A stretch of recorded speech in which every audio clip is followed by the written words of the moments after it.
We are live. Hello, good people of the internet. My name is Richard Millett. Um, you know, I guess I'm an artist, among many other things. Man about town. Um, and this is the quarantine stream. This is the eighth one. It's hard to believe. And let's have that quarantine stream theme song, shall we? Life is but a dream in the quarantine stream. Oh, beautiful. All right. Enough of that silliness. So yeah, it's been quite a week. Quite a week. A lot of interesting things, and I will say that a couple weeks ago I was watching a documentary, and I was lamenting at the end of it how when I was younger, like 25 years ago, let's say, that it was extremely easy to parse out the good guys and bad guys, so to speak. For instance, there was the cop killer scandal, right? And it was very obvious. Ice-T was good, Dan Quayle was bad. Very simple. You didn't even have to think about it. You did not even have to think about it. It was very obvious. Among many other things, Jello Biafra, good. Tipper Gore, bad. And there's been a lot of very weird, very disgusting art shaming and artist shaming. And I was, it doesn't take the form of censorship, direct legal censorship now. It takes the form of implied social pressure. And I think it's completely destructive to the art form, just as when they were banning Two Live Crew records in 1990. It's just as disgusting, just as offensive. So the bad guys now might be dressed up as your friends, or might appear to be your friends online, but it's still very obvious who is who and what is what. You just have to scratch a little now, and it all is revealed. Speaking of that, this is something I read last week, and about somebody who, I think I said last week, this is written about a person who gave up, and I haven't. So, I still haven't, of course. It's called Philadelphia. I was in Philadelphia waiting for the maid. I glanced out the window down at kids younger than me, looking like I did at 16, comparing biographies, completing each other's fragments, exchanging glasses, freezing enzymes on magnets. I stopped by the swimming pool and flicked a few crumbs out of the water. The convention got postponed into a parade. The police misplaced the exit and were unsympathetic to the problems they had failed to protect. Like a dinosaur shell had fallen and cracked the Liberty Bell, whose continued drone quit cell phones in traffic and didn't cease until a line was cut to the Bryn Mawr bricks, which had gone unrestored since 1936. And Carrie, you saw the same kids I did. You knew it had come to this. Carrie, hold out your hand. I want to reprint the sponsorship, because what was necessary has now become arbitrary. I was watching a movie with a chapter of valleys separating the tombs, and art that could be pointed to, and the assertion to dance because then they can't aim at you. And you'd been waiting since 1934, sleeping at Hepburn's door, while I wanted to be related to Betty Davis. Carrie, hold out your hand, because I don't just want entertainment. I want some dark victory to grace us. Those kids were rendered wet and recruited with the Tourette's of decade-old prints that took every context and ground it dull until there was no place left to articulate itself through anything other than facts. Carrie, hold out your hand, because the distractions aren't safe. Hold out your hand, because your stage is my private place.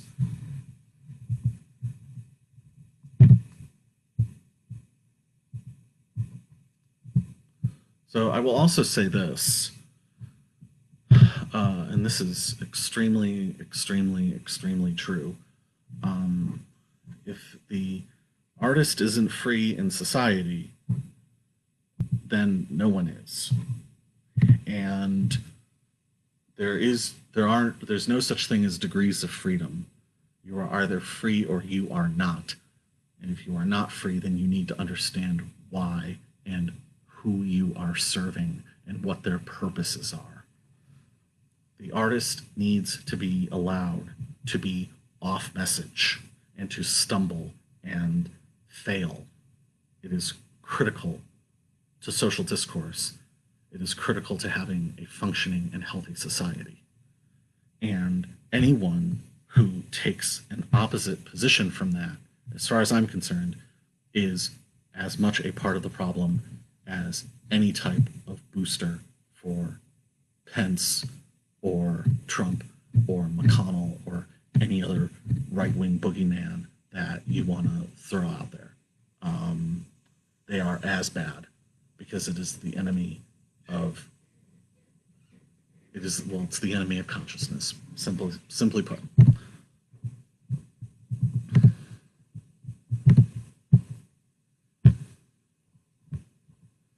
And this, the quarantine stream, is an example of free expression.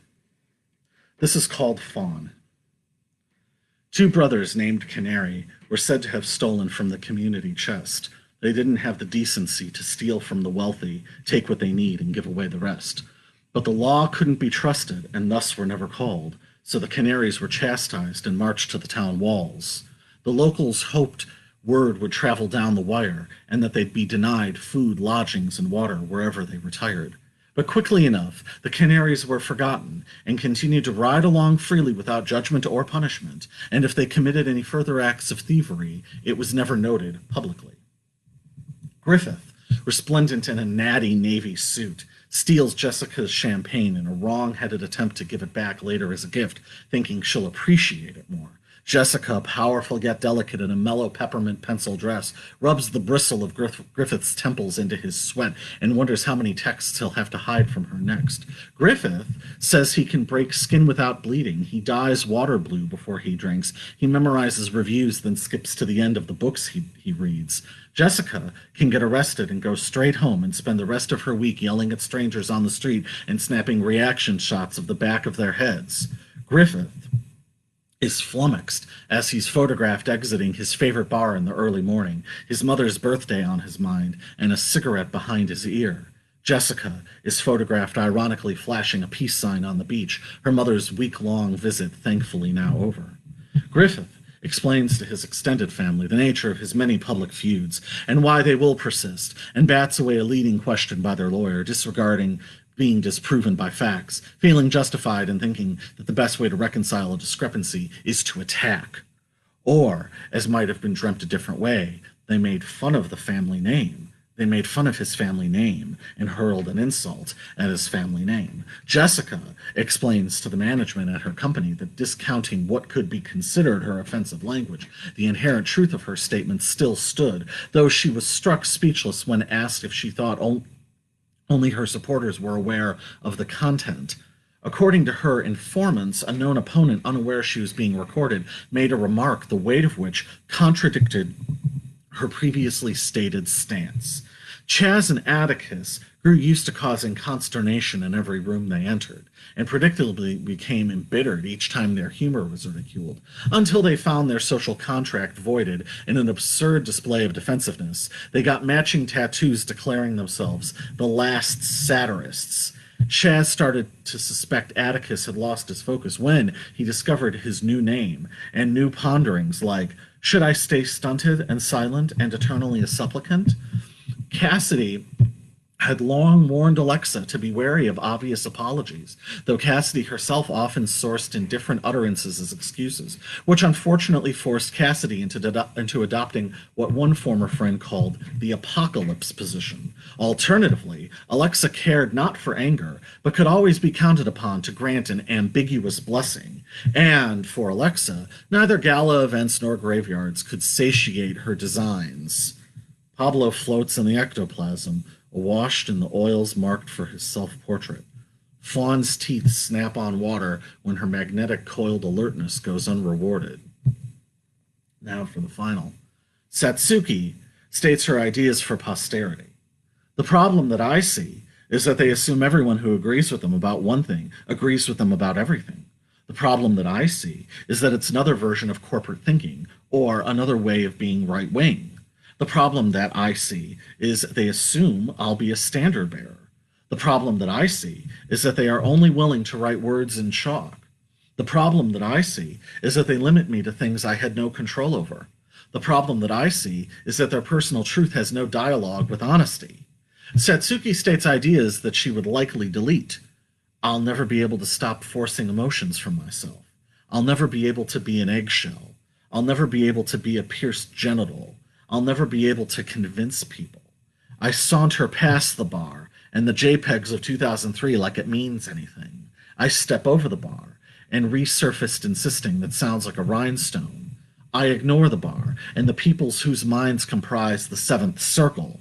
I shake my head at the bar, hoping to get money from acquaintances for friendship services. Satsuki notes things she's overheard. I try and fail, and cannot help but hate the people who stay past closing and get distracted where there's a webcam on the wall, hoping no one saw you picking pepper out of your teeth, while thinking, oh, it's all like modern art. This is being seen somewhere, and I'm the subject in this moment, this ultimate moment. Take a drink, the gaze. Take a drink, it's empowering. I wonder if I know them. Old movies to me are like Dream a Little Dream. I wouldn't watch anything older because I'd be bored and I wouldn't know what they were talking about. Hope you like that. If you didn't, that's okay. You don't have to like everything. You don't have to like everything. It's a beautiful thing to be able to say that. All right. I have to think for a second here. I want to try and do this I want to try and be really slick with how this is going to go. We'll see if I can make that happen. We'll see how slick I can be. Probably not very. Okay, I think we can do it. All right. This is called One Possible Ending, and it's going to go straight into another piece of mine. Excuse me. All right. And it's going to go into Would You Sell the Relics? This is called, again, One Possible Ending. The morning started with the Lord Mayor looking through my garbage, then running down an alleyway, guardsmen lining the fire escapes. I was at the airport selling luggage and pleasantries. A 20-year-old let me finish his breakfast in exchange for a letter from his university. With so many people watching slow-motion explosions, I've started turning my sights toward unfiltered colors and unretouched images. The unwalked world where cures for disease sleep unnoticed in Brazilian trees is a word problem that I can't solve. While so many people are watching slow-motion explosions, I've started adjusting to diagrams, drafting tools, and handmade copper crowns. There are already enough code breakers for the next Cold War. More feathered hats and white suits in the lobbies of the finest luxury hotels that Europe has to offer. More handcrafted sports cars to speed along the smoothest roads man has ever known. More than enough gold to flake into steaming broth with sumptuously verdant acres of... The general that only cares about tomorrow also expects everyone to echo the same expression, and when the general can no longer see the power of their influence, they try and exert control over any small circumstance under their command. Ain't that the fucking truth? While the brigadier general worries to no one if they need a transfusion. The colonel, who's concerned that not enough people's fingerprints matches theirs, requires a warning on the front page of each report, along with a summary cut together by a subordinate in a matter of minutes so they don't have to waste any energy generating contradictory thoughts. While the captain enters their coordinates so their location is known and updated every moment, which leaves the captain free to make discoveries like the wheel or gravity, then sell their findings to the executives or campaign staff of their choice, urged by a strong sense of benevolence, a tribute to charity as a force. And the first lieutenant's unmatched love of history is proven by the pictures taken of their parents with Goebbels in Brazil in the 70s. And the second lieutenant's jealousy shows and grouses to no one, "That's not Goebbels, it's clear it's Martin Bormann."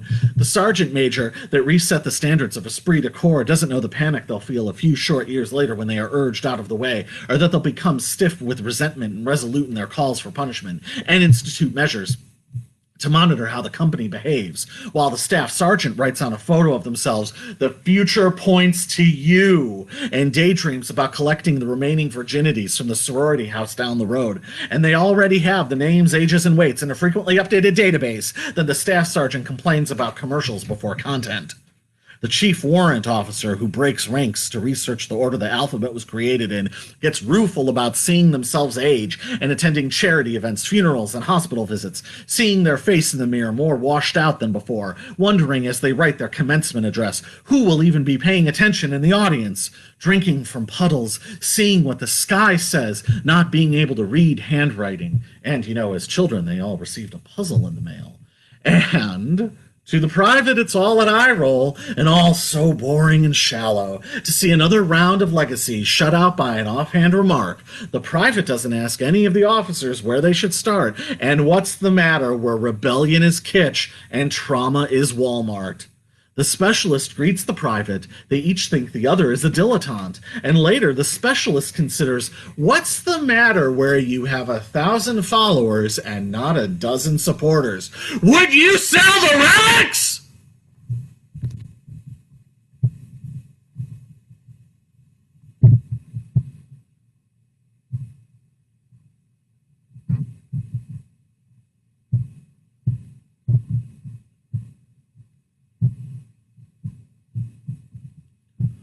It's called Cheltenham Girl.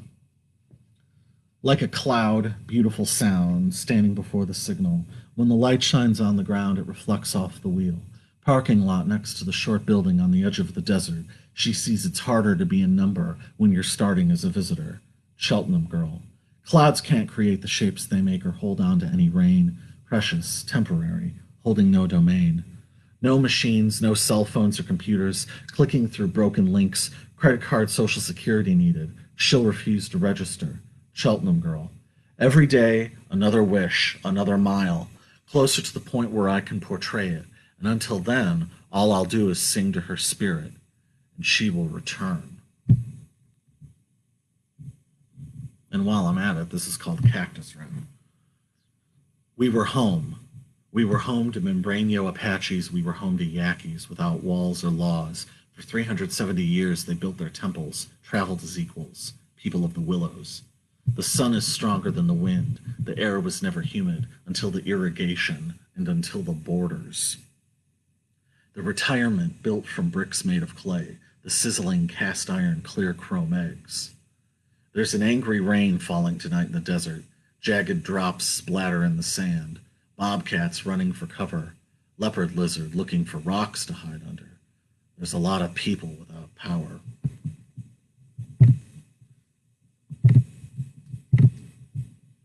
How you guys doing out there? Having fun?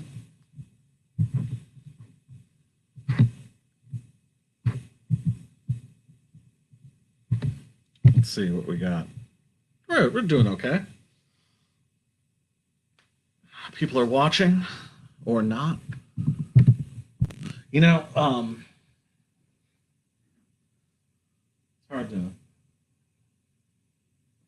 say this without sounding like a raging egotist, but fuck that, I'm not going to say it. Okay, this is called Slow Boat to China, and then we're going to go straight into green handprints, because it's that kind of day. All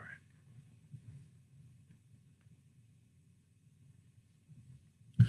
The razor skin fell on the seat. The roof had been gouged out by a key. The exits were guarded. A few numbers written down, typed out in a foreign language, all the product of inflation.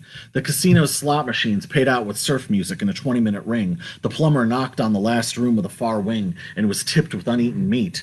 I keep trying to leave, but I only get more inside. I made it out of the garage only to be stuck behind a foreigner with $1,000 hubcaps on a $50 car. A girl climbed up the mic and before she got numb asked them how they could stand the climate. She was from California, never was snowed on, didn't get stopped by trains, 20 miles to 5 miles, then down to 3, ranging from dour to catatonic to irate. Can't tell a building from a train. Everyone drives through except for me. I stopped the frame. I took the wrong exit, driving into the marching band display, and wrote my senator, complaining to his face. He wrote back saying, "Yes, son, it's about time we did things your way." Everybody's acting like an altar boy, looking for a lampshade to make straight, some Sunday spending money, a free robe, a thimble out of the river because they made their case. Trees grow faster in the city, according to the study. The nutrients depleted my body. No electricity is going to open that door. Ice is slow and not enough to keep my attention. My attention. Everyone acting like an altar boy, dragging their disagreements in the street, stopped, slow and coy, using their vestments for sheets. A few quick turns and pleas for a reward, but the holding cell is empty, and I don't choose to open it today. I paid to replace the battery and canceled my appointments. The dentist charged a late fee. The neighbor watched his lawn instead of TV. And here's the moral of the story. I put my dinner in a glass and filled it with water, drank half and left the rest. I threw in some safety pins to see how fast they'd rust, but after 6 months there was still no results. And this is called Green Handprints. This is Green Handprints. I got a little piece of paper I have to remember, so don't let me forget it. I want to live in a house where someone else lives. I can save up and buy it, and there'll be a gate, and I can't wait to have a gate. I cut the red leaves of the poppies precisely into the shape of collage on the pages were wrapped tightly with navy blue and pink lettering. It was embraced like a spelling test. In the morning after the vibrator incident, and the mother-in-law was speechless. And the mother-in-law taught herself how to yell in Chinese. And when she was a girl, she kept a knife in her bouffant, trying to be hot, trying to be a Shangri-La. I love the Shangri-Las, by the way. I always stop when I read this piece and talk about Mary Weiss, one of the greatest singers that ever lived. We love you, Mary. We absolutely love you, and God bless you. Green handprints on the wall in a scene of a film without verbs. She got tired of using ink to make words and sick of the golden light and bored with saying hand prayers if she did not have to. I pasted the latest magazines on my office wall to display the writing I'd sold to an ad agency. It's the most mature money that I've ever made. The lines were, "If you're wasted in life, you're invited to see me make a mistake." But the section the mother-in-law's daughter highlighted was a counteroffer saying, "Make a phalanx and erect the name. Choose the time you can float it over and rent the chariot to half-spent tourists." I declined and made my own t-shirt and lived in a trunk which brandished the placard, "Bring back Brigadi Rossi," and after that an asterisk, because I don't want them, and a footnote detailing the remnants of the IRA and the Manson family for that matter. I was moved by the officers. I licked my lips and walked into a Costco, clutching some stolen hair under my arm. I slept on every floor in the store. And this is a true story. When I was in England in 1992, my mom and I were at a museum and they started clearing all the people out. We asked Bobby what the commotion was about, and he said, "We found a package." And we both just stared. Ugly American. A fucking package? Fuck you! And he was like, real polite, real quiet. "A bomb." And it wasn't even a bomb. It was like cupcakes in a black bag. And the night before we got there, the IRA had blown up a bus full of soccer players or something. And then they tried to blow up some bank. I couldn't believe the nerve of that cop calling it a fucking package. That's like referring to the plane hitting the building as a delivery.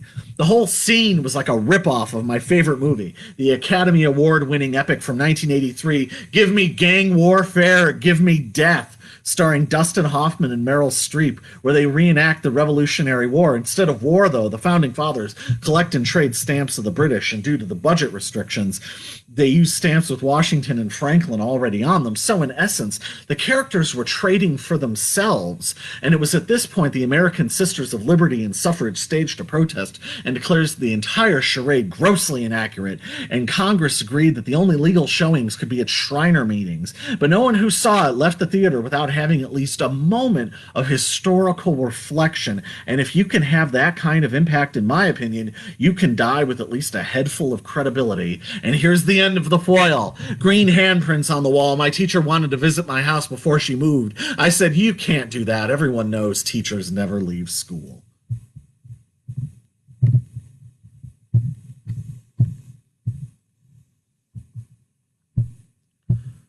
Called I Got Away Alive and Sane. I've been living like the whole FBI died in a Kool-Aid mistake. I've been keeping a time bomb in my shoe, so I know my watch is correct. I got a tiger by the tail waiting for it to end tomorrow. I've been up all night burning my bridges, making jokes about ex-friends' fetishes. I won't tell you to hold on or say you don't deserve what you get, and you won't ever see me take the first step. I got a tiger by the tail waiting for it to end tomorrow. I got a floorbird in the garage. I've been overstimulated. I've been sore. I got away alive and sane. I didn't get strangled or stained. I got away alive and sane!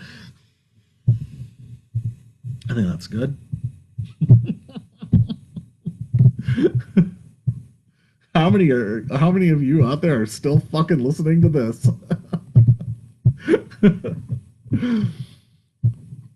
All right.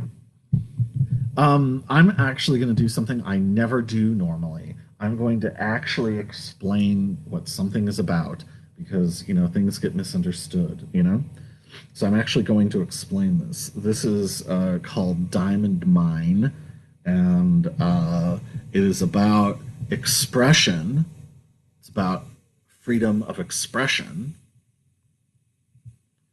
And to be clear, again, the bad guys, it should be, with the global pandemic, it should be extremely obvious who the bad guys are. It might be the asshole wandering through a factory without a mask, perhaps. And the people who finance him, perhaps. It might be very easy. And maybe, wild idea, people who aren't that and who aren't funding that, perhaps should think of a better way to do things. Wild idea. Or perhaps they are corporate controlled as well. And the middle of this piece, the business about you need lights, comes from Lou Reed's last interview where he talked about how he hated show business. And it's hard to not get show business on you. But as he noted ruefully and hilariously, you need lights. It all starts with you need lights on you. And so I take that. So the first person of that is that attitude of the people who are severely misinformed. Maybe they aren't the enemy, so to speak, on paper, but, it still winds up being part of the problem. Water rushing so fast it looks like knotted wood. Its sound a ceaseless perpetual crash in static blue and black. Droplets burst over the plank sides and dot the dirt or land on kicked-out bricks, and from the ravine's opposite angle the water seems to glide clockwise, rolling ever nearer toward the gears. And into the factory where 7 years previous the core of the industry sunk unexpectedly early, and like a defense attorney the treasurer ruled the materials used were archaic and their methods unrealistic, and his demands seized up the foreman and night shift technicians acidly joked they were laboring within the Great Repression. For ages it seemed like the beams from the afternoon sun wouldn't come, but we later learned the view was obscured by a flood started from the diamond mine. We know. It's either tacitly implied or we're told outright. You can't be seen like that. You need lights. When money is exchanged and you're finally responsible and realistic, you can't be seen like that. You need lights. Know the value of being articulate and reconsider your obscure subject. You need to stay in the lines. You need to revise. Realize the need to eliminate images that would be unwise to present or ideas you'd be unable to defend. Why persist if honest people cannot implicitly understand? You can't be seen like that. You need lights. For years it seemed like the beams from the afternoon sun wouldn't come, but we later learned the view was obscured from a flood that started in the diamond mine. Back in the head office, on the desk next to the coffee, scissors, and gold pen set was a black leather envelope and that morning's newspaper whose sub-headline read "Forget Forgetfulness," and detailed the local photographer who makes elaborate, enormous near-twin gelatin prints of events, one real, one staged, and described the effect as painting over paintings. When asked by the reporter who will get this, the photographer remarked, "Anyone who misses being pure or ever imagined placing one point in time over another. Anyone who pictures the shape of ideas and not the shape of their mind. Anyone who sees a crowd and tries to find the people in disguise." Later, the paper lay open to the crossword puzzle, and among answers written in indeterminate script were asides like, "Does purpose follow appearance? Where is this from? reasons better than because, and finally, determining what to become. Beautiful. How y'all doing out there? Having fun? All right, we're going to do one more from this book. Because, again, there's sort of a theme going on today. So, you know, it's about freedom of expression, freedom of thought. And it is amazing the people who are supposed to be the defenders of these ideas use it as a form of condemnation. And the people who have no freedom of thought, just to be clear, they might be wearing MAGA hats, perhaps. Who I'm talking about might be wearing MAGA hats, might be doing armed appearances in front of state capitals, perhaps. Somehow they are the proponents of freedom of thought. And what a stupid time we live in. What an unbelievably stupid time. This, you see, is the opposite of all that horseshit. You see, the point of all of this. The point of all of this is to shine the light. You see, that the artist is supposed to shine the light. This is called Flowers at the Foot of the Cave. Swinging light bulb above a cracked basement window, a painting depicting the creation of creation, and a makeshift bed. I made a new name for you that I'll only keep in my head. My head. Look at the jewel resting in the bottom of the wooden cup, or the stack of handwritten sheets explaining the steps of the ritual in rich, deep red. The names of everyone there exist in my head. My head. Charcoal renderings of saints ripped from a magazine and pinned to the door. Dented bits of metal shaped to make a mosaic and pushed into the floor. 1/4-inch thick spray-painted silver ribbons looped like ringlets in the air, and the floating stray white veins from a feather landing on your hair. Here I sit half childish, with freshly washed clothes strewn over the chair. A tray with orange peels, melon rinds, and empty glasses rests balanced on the table's edge, while I'm reading a map leading to a room more colorful than the womb, where I can overhear things other than gurgling and organs rushing. But still, this will always be in its infancy, because love is where Genesis greets infinity. And for proof you can look in my eyes, even though I won't confirm or deny how much of this is true, but I trust that will get worked out by you.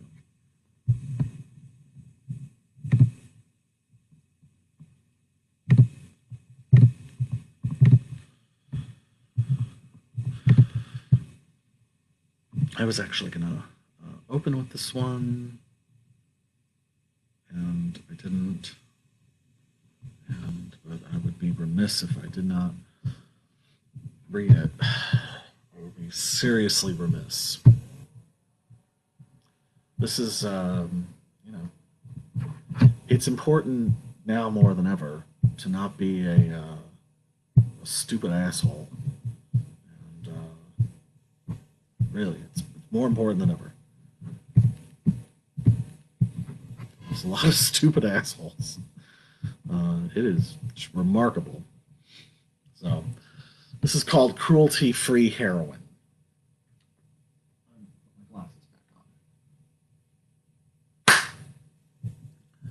When the Guardian goes mad, the sun rains against their eardrums, indistinguishable from Morse code tapping on a copper plate. Yes, when the Guardian has gone mad, they're found singing love songs to tanks, draping staircases in flags, breaking car windows to decorate their faces with the glass. When the Guardian goes mad, they're captured pushing a pickaxe into an LED screen and detained for threatening to throw snakes at gas station attendants. When the Guardian goes mad, people suddenly remember to turn on AM radio and patiently follow guidelines before filing a full report. Though there are always doubters and passers-by who start conspiracies, the usual being that this was a planned distraction. Can you imagine being that fucking sick? If the Guardian goes mad, they'll arrive at every awards ceremony with a mirror in hand and a ribbon under their chin and make demands to review the voting process when they don't win. If the Guardian goes mad, they'll rue the day they lost control of their relationship, spending weeks hiring staff to bury paperwork they'll insist doesn't exist. If the Guardian goes mad, all their meals shall consist of orange peels pulled from chain link fences and burned coffee flavored with molded peach preserves. Though there are always doubters ready to offer an opinion of unverifiable proof summarizing that death and maps are the only real measures of impact. Can you imagine being that fucking sick? If the Guardian cracks up, they'll spend bleak days envisioning trees committing suicide, grandmothers doing crystal meth for the first time, and gnats smeared into toothpaste.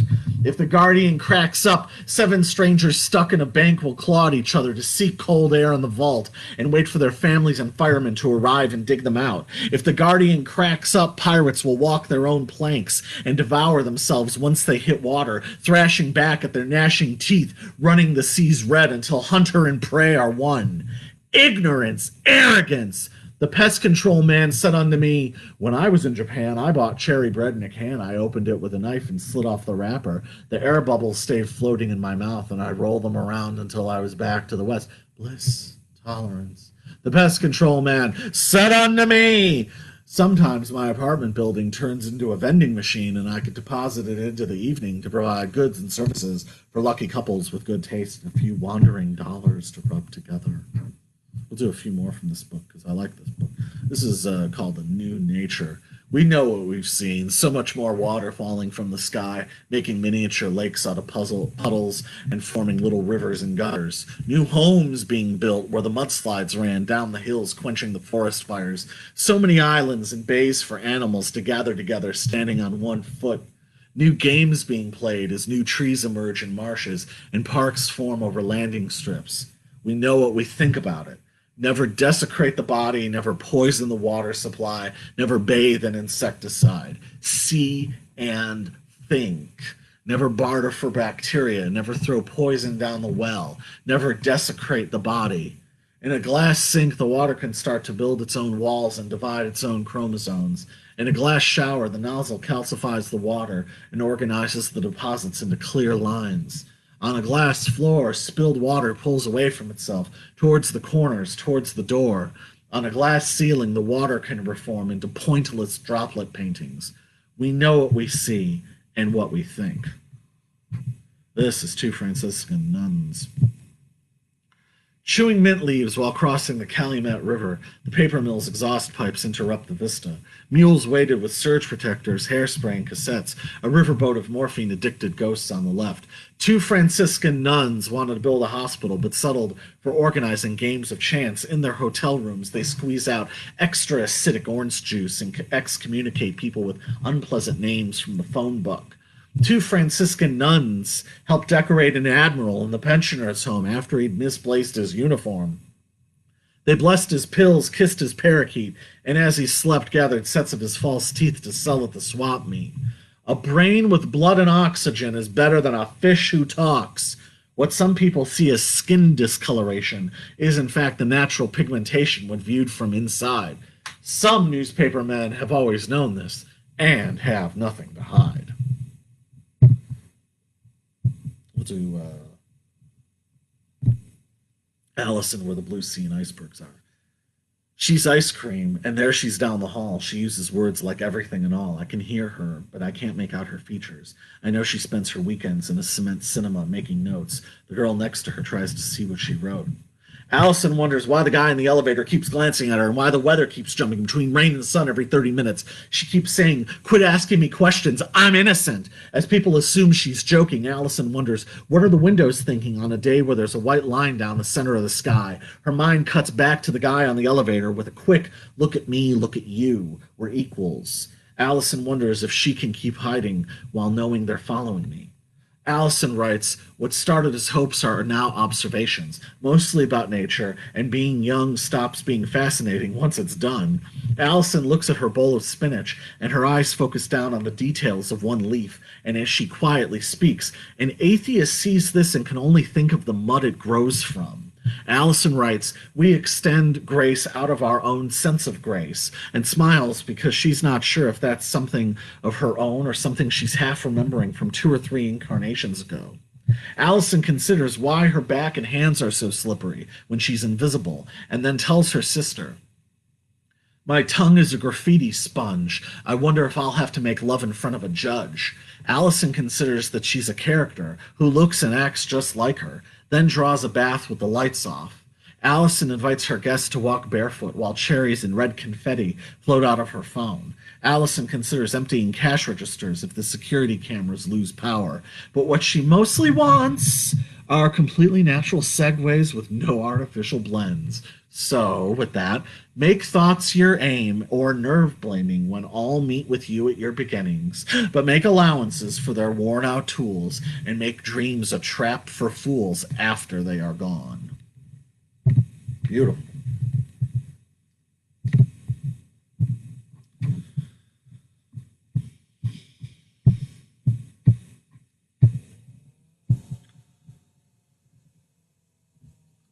It's called Wildlife. Through the center of a branch to the worm at the root, this paper dust was made for you, you being me. Degrees falling, making exhaust more impressive than it seems. Bark peeled down the tree, paintings dripping from their frame. Teeth of white yogurt on Ash Wednesday. Call this stranger because the wheel is waiting for you. There's ice in the cabinet, chewing through to the roof. The dog barks at 6:10 a.m. Your shrieking wakes up 4. Your persuasion has no outlet. Your table and chairs are forgotten. Your roof is getting weaker. At the office, the copier is out of toner until Thursday. Stay with me. Finger paintings line the attic, nonsensical shapes with misspelled words. Local men are firing blanks while they leave for work. Are they still speaking English? They breathe very loud. Great glaciers are roaring, the flash pots in your mind. No point is loaded. Body hair grown. You become convinced everyone wants you to win.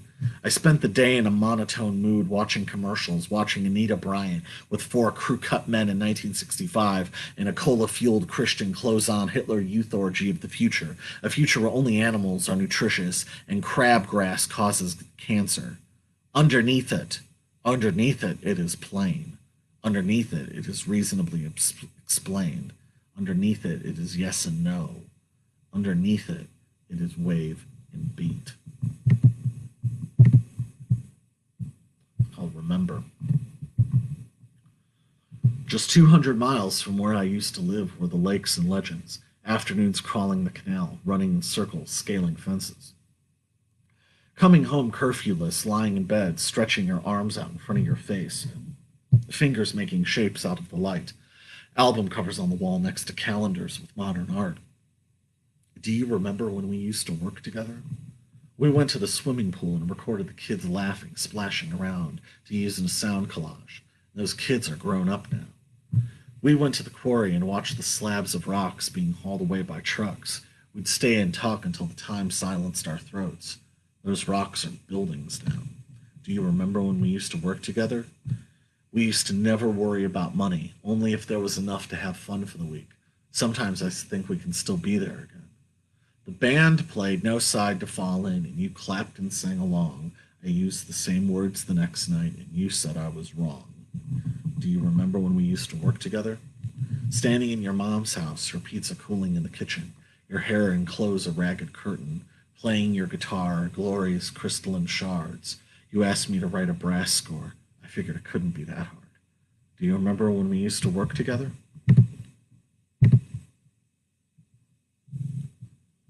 This is a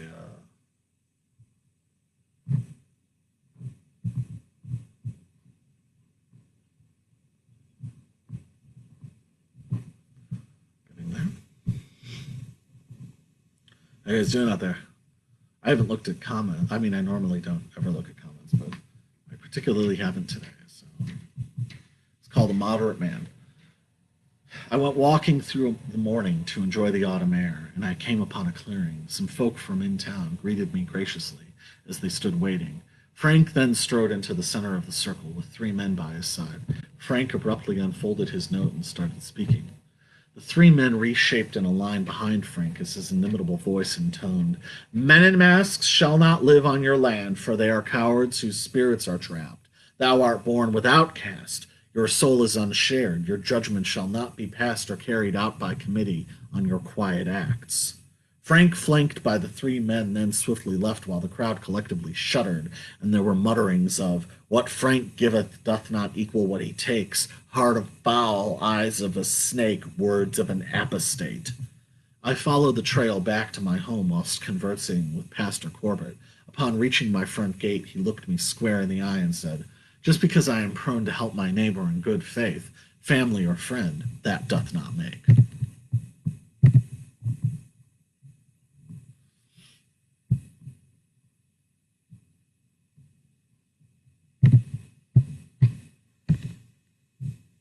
I wasn't going to read these, but I will.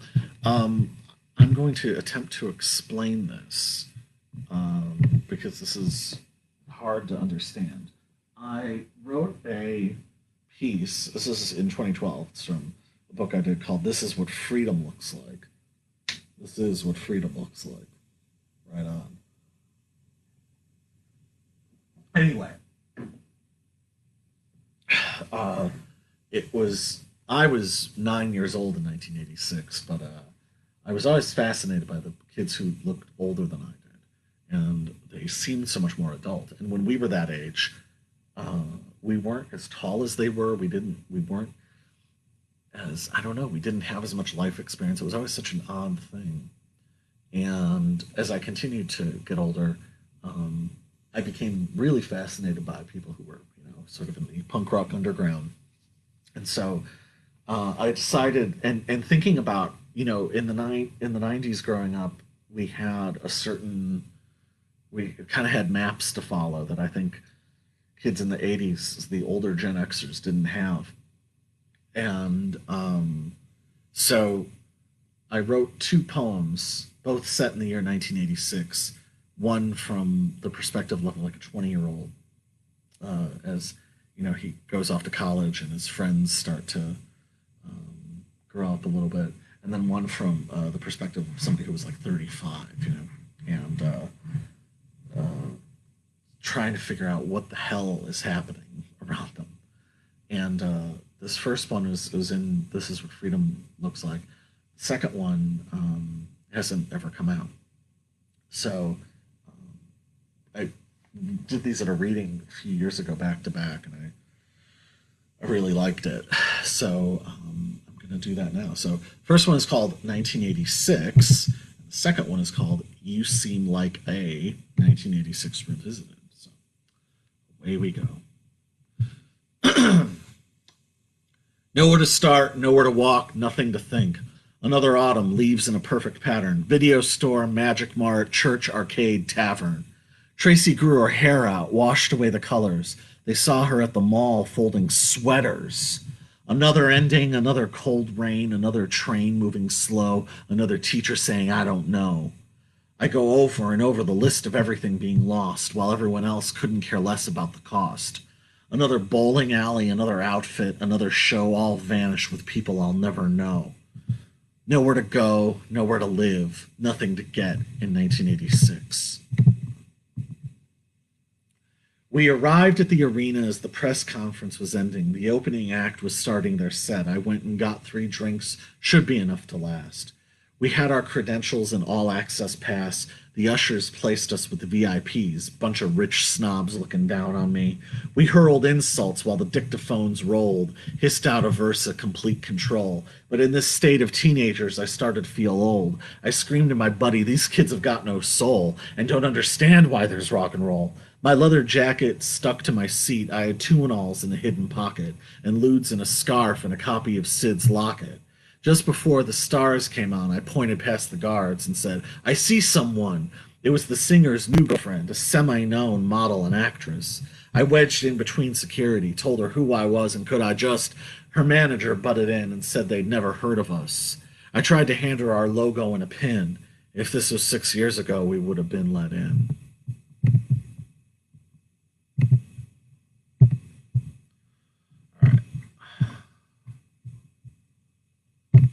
So,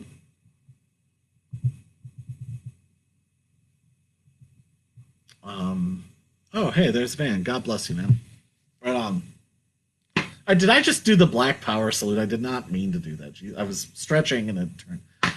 Did not mean to give the Black Power salute. That would look fucking ridiculous. Though I'm not against the basic principles of Black Power, certainly. Kind of a weird thing, if you are. I'm certainly against a race being forced into some sort of permanent economic second class position. So if that means I'm pro-black, then I guess that means I'm pro-black. But I'm not here to say things like that. So I'm gonna potentially bore the shit out of everyone, but that's fine.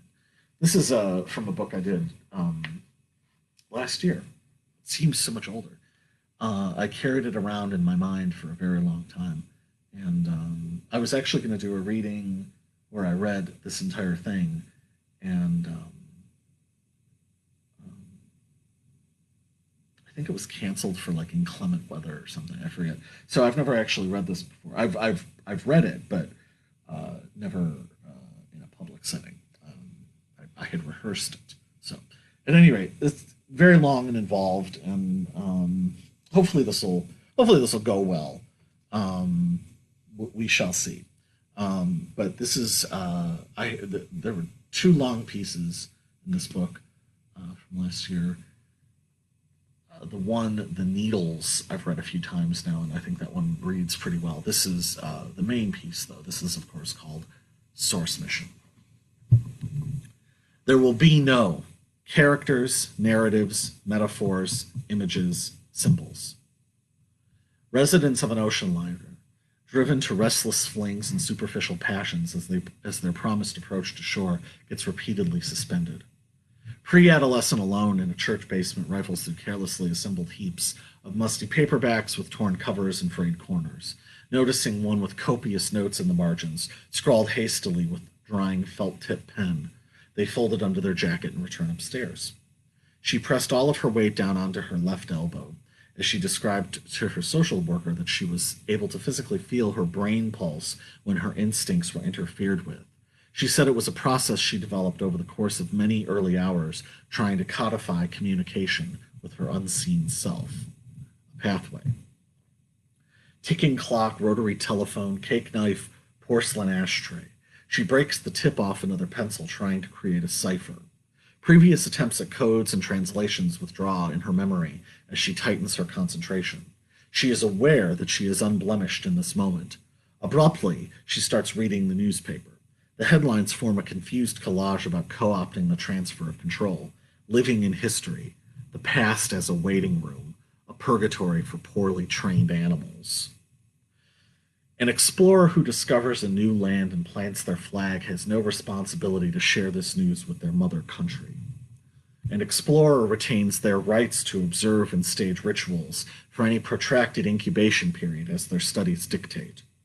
An enforcer lists all available facts convinced their activities serve as a barrier for order. Patent purchasers pleas for transparency. An enforcer operates to deliver a verdict with no obligation to provide a link between accuracy of findings and means of understanding. An enforcer is a weaponless assassin. An enforcer insists they are the first pioneer. After each evening rain, the drippings get preserved for either research or raw materials. Holder watches hunting videos, is inspired to buy a gun. Holder spends weekends at the firing range, sets notifications for pertinent updates, sees a man committing a hideous act and remains still. Holder watches hunting videos, becomes his twin. The enforcer, as silent partner, calls their modest home bought at public auction a mansion. The enforcer installs surveillance equipment that assures their omnipresence. Having achieved this feeling, the enforcer laughs themselves to sleep. She imagines her tongue bulging into a ripe plum with reptilian skin while she runs. Her pores can exhale for her on land or underwater. She pulls out a razor and slits holes in car windows. An explorer can extract all available data without fear of taking on the form of its source. The morning's diamond eyes glance back to the retreating night, its recollections rattling like titanium prizes, while seeing swallows hide behind clouds. Every condensed view is a pact or a proposition. The ocean moves, immense and unworried that someone will try to challenge it, to extinguish their torch and satisfy their inclinations. An unanticipated shift in climate, causing signals to dissipate into cackling static, torrents implode into ice. Lost in the projections are the flickering attitudes and climactic dimensions. Patience. The tension lessened, the explorer striding through thin, hovering fog, while receiving encrypted statistics about disseminating energy in particles and living one step left of the law. When the enforcer was young, their friend killed a queen ant and laughed at the other ants trying to run frantically around the corpse. Stunned at the realization that he was encircled by the unreachable, the explorer can disappear into outlets. Children as cheap electronics. The way to rout out was to present a sequence of indistinguishable mosaics, obfuscate interpretations with no deprivations or consequences, to leave leaks forming. Then, the aim was plain. Advertise yourself as an erudite upcoming sophisticate, which would be accomplished through cultivating opinions on topics such as economics, ancient civilizations, contemporary fashions, and modern literature. There was never a worry that the loose apparatuses of these perspectives could be bastardized, where the predictions and warnings could be reconciled with a record of recent events. The mandate was clear, the first clarity in many years. Everyone had to purge their assigned personas. Any inherited religion, political leanings, or deference to authority figures had to be erased. The basic inanities of grooming and greetings could be disregarded or derided. You could evade evasive questions. Replies no longer had to be forced into paragraphs or even need to be realistic if the inquisitor was not worthy of respect. A simple photograph of a landscape blurs into fractions of distortions, the faintest grain of the original imperceptible to anyone but the manipulator. A photograph enclosed in glass. The explorer rubs birch seeds against the smooth surface, thinks continuously about which pictures they would capture, upon capture then release, unceasing propulsion towards junkyards and insectival sacks. The photograph enclosed in glass is less than one half of what the eye buries deep in the explorer's consciousness. The movies of the mind aren't enough. On the rooftops, we met the moon and extended our arms. The body became sacred. Black and green heartbeats. No statues required. Cardboard panels held in place by cracking masking tape. A makeshift memorial. Spiritless cemetery. An overturned table. Garbled audio recordings. And soap lather. Throwing vases from windows, hearing them shatter. Midnights in wigs, makeup, furs, and high heels. Broken storefronts, algae-covered money flung across countertops. A crude rendering of a burning flag. Cutlery knocked to the carpet. Celebratory dancing in dark rooms. Strangled skulls under stiff hair, inflexible thoughts cloaked as terror. A mite struggling across dry glue, writhing and boring to find what isn't solid. Unopened book, brought into the kitchen, hissed with suggestion. Spat against a wall to wipe away a stain.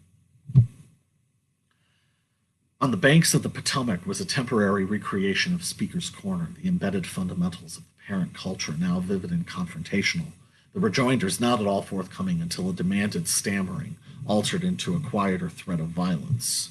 The enforcer had approved his justifications. His cruelty and perplexity yearned for an explosion, a flush of his dormant proclivities.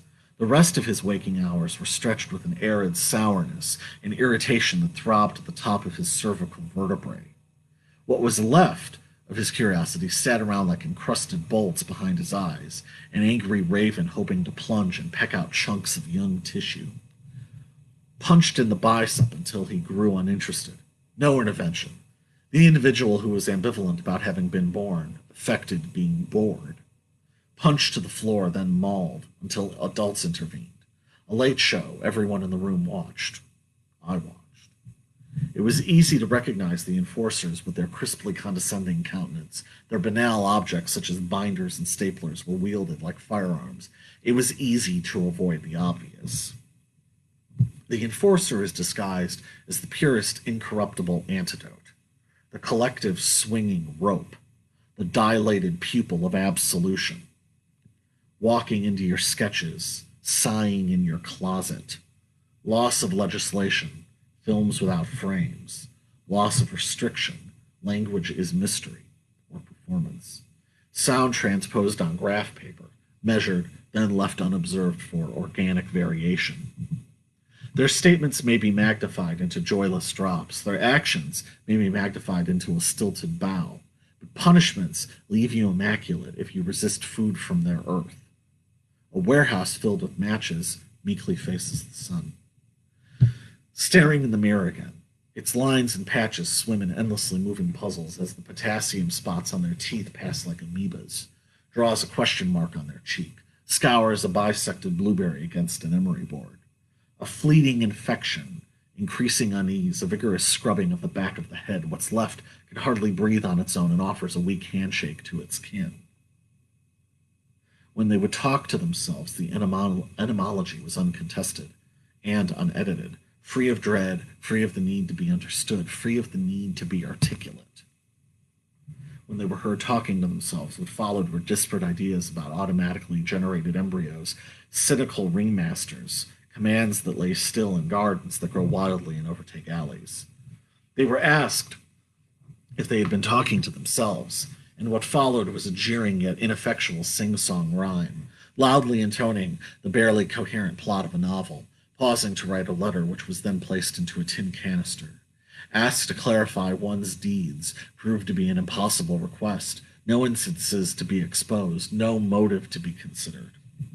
When talking to themselves, they would often rephrase questions they overheard, others asking, "Are you a bigot?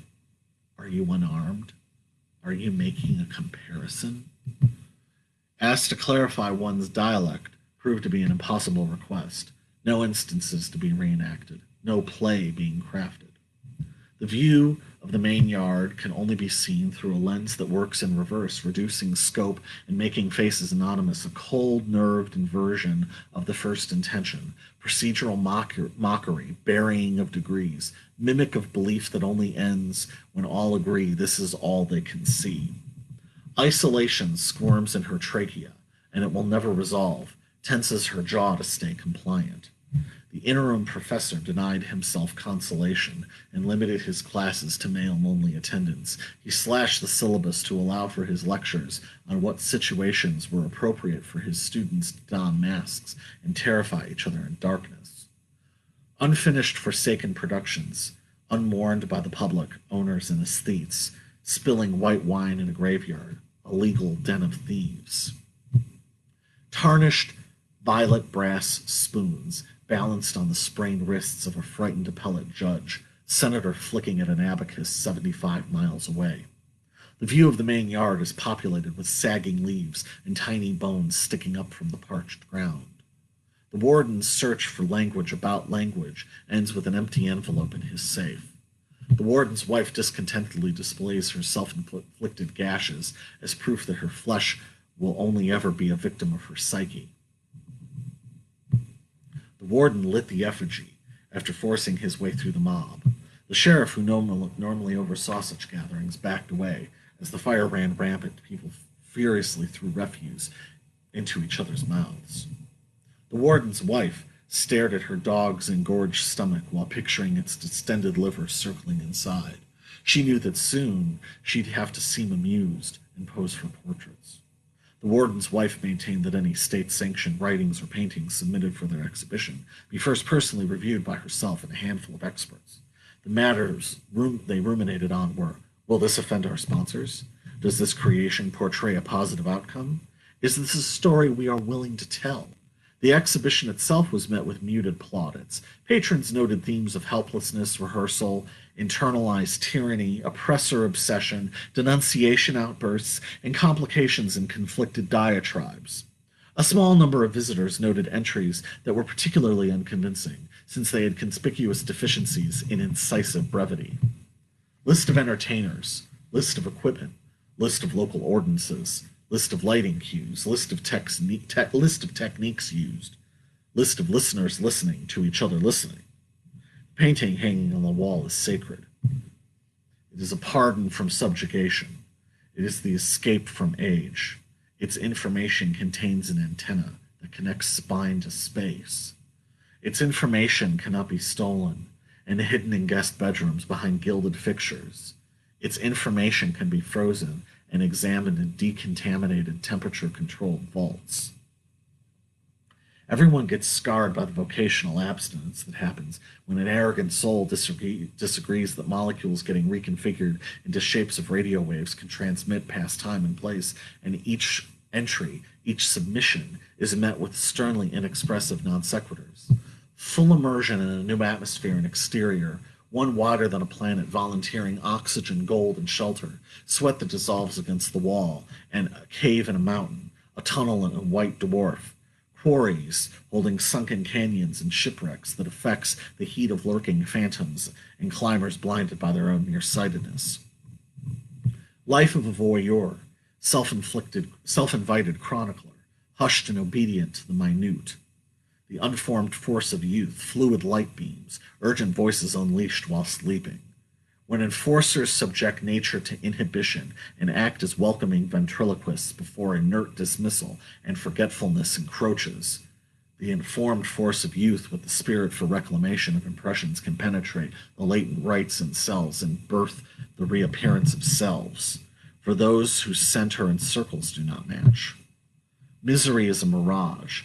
The generic visual signifiers, well-dressed, moderately expensive automobile, shrewd career decisions, give no meaningful indication of psychological affinities or ability to will oneself to traverse invisible scenery and comb the chosen artifacts. Misery is necessary, given to illusions and grand pronouncements, and the validated desire to take up arms. Principled sincerity receives an equally earnest response, though hard to hear through stifled laughter, unburdened by exploitation, scornful of discrimination. From embers, white horses, returned from illness, sanctified and cured, petition put to the priest was damned as parody, and a dearth of elucidation around ways to differentiate between visitation and abduction, finally left to wonder if self-possession was worth seeking. The tips of Grecian pottery wait to be seen in museums, solitary sculptures standing in the gallery hallway. Music silently rests in the bell of a horn. Words whisper to each other on the page. The spine of the person without a notion turns rotted and charred and twists off, snapping away from the brain, leaving it to float as speckled runny yolk. Solo performance, for no audience, on a gleaming alabaster stage that from the opera boxes seems to be yellowing from exposure to the antique amber lighting. Suddenly people push through the enormous heating grates to tumble through the aisles. An orgy begins. The stage is ignored. The point and purpose of the enforcer is in constant identification, instant and unable to wash away the components of unremarkable choices, branded into a plywood plank, then copied, distributed, and saved. The enforcer adopts the posture of a scholar to test chemical combinations as a form of comedic relief, while advising spectators of behaviors to remain mindful in case they mistakenly uncover evidence. The explorer is liquid and can rush more stealthily than a snake past its prey, softly cradling secrets while withholding no solutions. A culture of explorers, winding through locks, their practices seen as obscure and nonsensical while abandoning the abuse of truth. The explorer provides an account of experiences. The enforcer prefigures the briefest number of conclusions. The explorer can learn all language forward and backward. The explorer can use all language forward and backward. The enforcer says these skills are a menace. The enforcer decries lack of methodology. The explorer knows there are no guides in ecstasy. The enforcer divides categories. The explorer is infinitely everything, innately anything. In the end, one may look at a sheet of butcher paper and say, I saw disconnected dots in random primary colors. I see palm print patterns emerge. What I saw along the way. Credit cards vanish from people's hands. Confessionals burst into smog. A laboratory assistant transmogrify into a silver bar. A director transmogrify into a sugar cube. Dehydrated wheat become an impassive crowd. A hammer become a seductress. An omitted name lead a council, and the council leader sit beside a sword. Factory-sourced protein revive wildlife. A sanctuary and its altar coded in a duet of idioms and contexts. One camera overhead, one at eye level, no panning, filters, or other effects. The footage to only be viewed unspoiled by cuts and scratches. The shrine behind the post office filled with the remnants of fertility ceremonies. Scattered gems, sapphire pins, knives pointing out from tree trunks. Stagnant water stuck to frogs and worms. The father pulled beets and carrots from the dirt. The mother fused minerals with collected metals. The father and mother recited Shakespeare from memory. She said into his shoulder, I fear missing precision. He said into her neck, I fear I say too much too quickly. Foreign correspondent pondering how to explain occurrences to viewers they'll never comprehend. Southern transplant wandering the East Coast for a tavern or pool hall that resembles the neighborhoods they were raised in. Freshmen searching for unmarked architecture off campus. Village elder sore and calloused after issuing blessings. Exhausted matador walking through a desolate stadium on unsteady legs. Teenagers murmur to each other in the back row of the school bus. The Star of David and birthday streamers, rice patties and ballpoint pens, thumbtacks and valleys. The shuttered candle, the cobalt blue plug, confusing the senses into feeling arbitrary emotions. Generous and divine initial atoms to fluctuate between mediums and restoration of ratios. The explorer who cannot travel can tear into soil or erect a tower. The explorer is able to see the bend in the end of the galaxy. Identical guards and family members decorating after an outdoor cremation. Namesake and heir quoted while exiting the governor's limousine.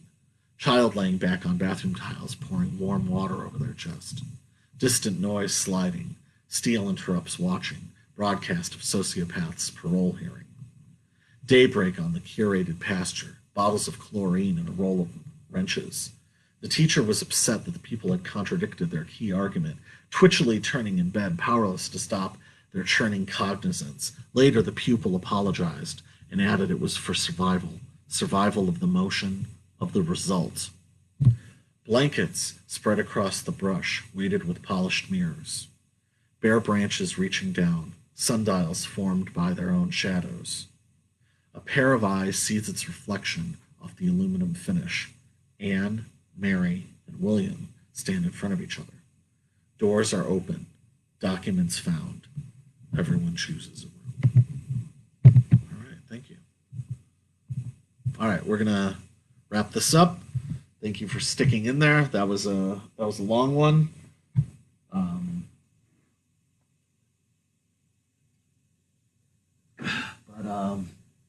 I'll put it this way. I believe very strongly in the information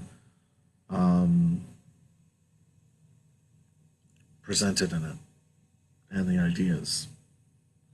So, hope you've enjoyed this. This is the last one. This is, of course, Citizenship.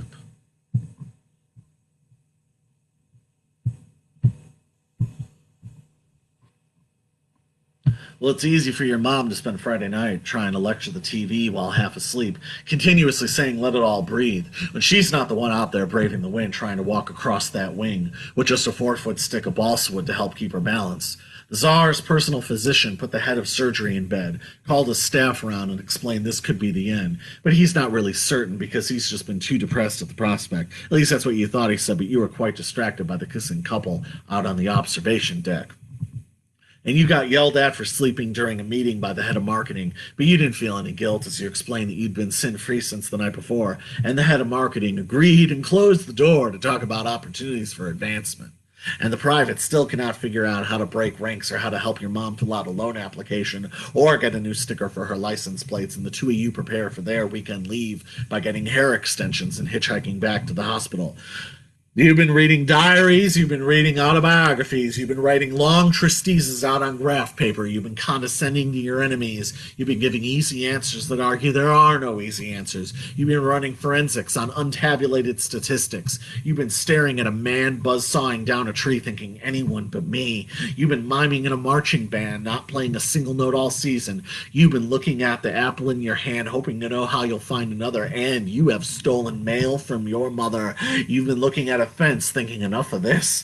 You've been back to the hospital staying after hours in the maternity ward, laying newly minted silver rectangles on newborns' chests. You've been counseling dry drunks. You're nearer to sovereignty and whoever picks apples for free. You've been painting large unfinished arcs on your foyer walls while in expensive new clothes. You've been nearer to sovereignty and whoever spreads apple seeds for free. You've been barefoot while feeding skunks. You've been seeing your reflection in cardboard. Let it all breathe as the reminder that you whisper to yourself when you're out walking across the wing, watching flotsam from Beechcraft Model 18s rotate overhead, amazed how machinery so heavy can defy gravity. Let it all breathe as the reminder that you whisper to yourself when you're out walking across the wing, watching jettison pollution floating in the Indian Ocean in utter disbelief how the laws of nature can be defied so carelessly.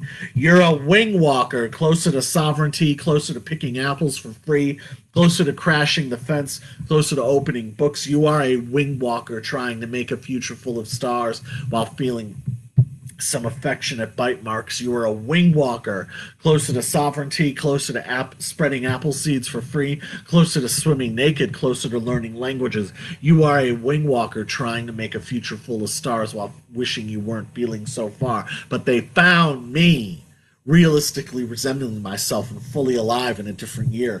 Questions were drawn to determine how I appeared there. I explained I went to sleep because I couldn't function being constantly awake. Theta waves turning back on themselves, spindle waves with no chance to crest, and the slow waves never close to arriving. A wing walker craves immunity to maintain sovereignty, feeds on concentration to maintain sovereignty, brushes memories to maintain sovereignty, and theta waves are just the start, and spindle waves stand you straight up, and slow waves to safely deposit you back on the shore. A wing walker needs clear vision, and to be free of poison, you have to know where to turn on the lights before you go to sleep. Go to sleep, go to sleep, go home and go to sleep. Go to sleep, go to sleep, go home and go to sleep. Go to sleep, go to sleep, go home and go to sleep.